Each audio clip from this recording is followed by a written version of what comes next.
Saudi আরবে আজকে night club চালু করা হয়, সৌদি আরবের মতো জায়গাতে আজকে হল রুম চালু করা হয়।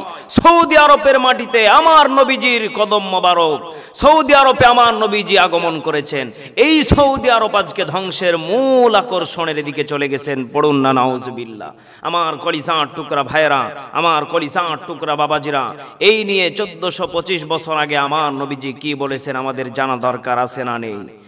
সম্মানিত কলিজার টুকরা ভাইরা, কলিজার টুকরা বাবাজিরা, নবীজি একদিন ঘুমন্ত অবস্থায় ছিলেন।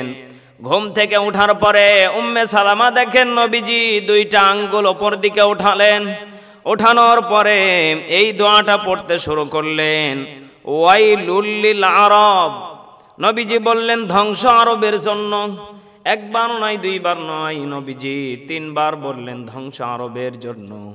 উম্মে সালামা নবীজিকে বললেন, ইয়া রাসূলুল্লাহ, ইয়া হাবিবাল্লাহ, তাহলে কি আমরাও ধ্বংস হয়ে যাব? আমাদের কওমের ভিতরে কত ভালো প্রকার মানুষ আছে, তারাও কি ধ্বংস হয়ে যাবে? নবীজি সঙ্গে সঙ্গে ডাক দেয়া বললেন, অফি নাসসালিহুন, আমাদের মাঝে তো অনেক ভালো ভালো মানুষ আছে, তারাও কি ধ্বংস হয়ে যাবে? নবীজি সুন্দর করে ডাক দেয়া বললেন, ইযা কাসুরাল খাবাস, নবীজি বললেন পাপাচার যখন তোমাদের মধ্যে যখন বেড়ে যাবে, তখন ভালো মানুষগুলো তখন আর থাকবে না, খারাপের কারণে তারাও খারাপে পরিণত হয়ে যাবে। এখানে আমি একটা গবেষণা করে পেয়েছি। আচ্ছা বলেন তো দেখি, আপনারা যারা গরু পালেন, গরুর পালের ভিতরে ভালো গরু সবগুলি খারাপ যদি একটা গরুকে ঢুকিয়ে দেন, ও খারাপটাও ভালো হওয়ার সম্ভাবনা থাকে। কিন্তু যদি খারাপ গরু থাকে 9টা, ভালো গরু থাকে 1টা, আপনি খেয়াল করে দেখবেন কিছুদিন পরে ওই গরুটাও তাদের মতো হয়ে যাবে। এক কথা বলছে না কেন?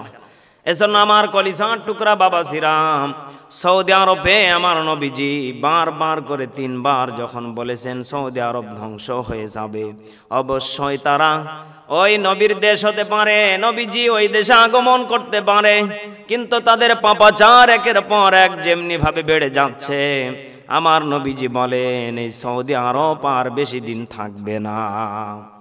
এজন্য আমার বাবাজিরা, এখন অনেকে তাহলে মনে করবেন আমরা কাবা ঘরে যাব না। না, ওরা যত গুনাহের কাজ চালু করুক না কেন, আমাদের আল্লাহর ঘরকে টিকিয়ে রাখার দায়িত্ব আমাদের।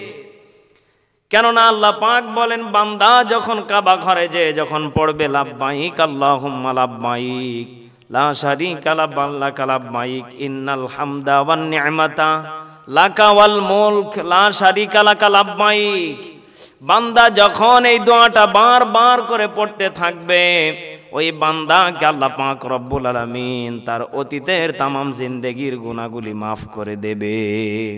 এজন্য আমার বাবাজিরা, আমরা সেই সৌদি আরবে যাই হোক না কেন, আমরা অন্তত পক্ষে আমাদের আল্লাহর ঘর কাবা ঘরকে যেইভাবে হোক না কেন, যে কায়দায় হোক না কেন, আমাদেরকে টিকিয়ে রাখা লাগবে, আমাদেরকে সে জায়গায় যাওয়া লাগবে, আমাদেরকে নবীর রওজা মুবারকে যাওয়া লাগবে।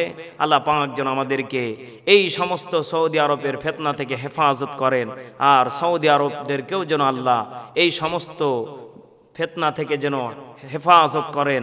আল্লাহ পাক যেন আমাদেরকে সেটা বোঝার তৌফিক দান করেন।